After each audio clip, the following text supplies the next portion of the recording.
السلام علیکم ورحمۃ اللہ وبرکاتہ۔ بسم اللہ الرحمن الرحیم۔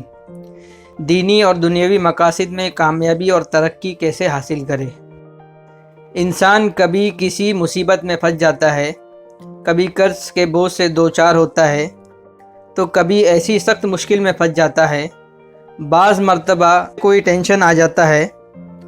ان کے لیے ہم آپ لوگوں کو ایک ایسا مجرب عمل بتائیں گے، اس کے پڑھنے کی برکت سے ہر قسم کی مشکلات دور ہو جاتی ہے۔ قرض، بیماری، ٹینشن سے چھٹکارا ملتا ہے، لیکن ان کو پڑھتے وقت تعداد پوری ہو، کم یا زیادہ نہ ہو۔ رات دن میں ہر روز کسی بھی وقت جب آپ لوگوں کو سہولت ہو پڑھ لیا کریں۔ عمل کا طریقہ یہ ہے، ہر روز شروع اور آخر میں 11 مرتبہ درود شریف پڑھ لے۔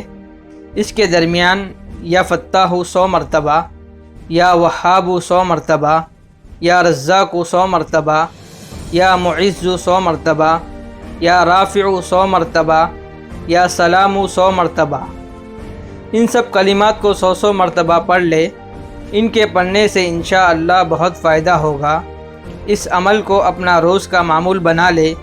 اللہ تعالیٰ سے دعا ہے کہ اللہ تعالیٰ ہمارے تمام جائز مقاصد کو پورا فرمائے۔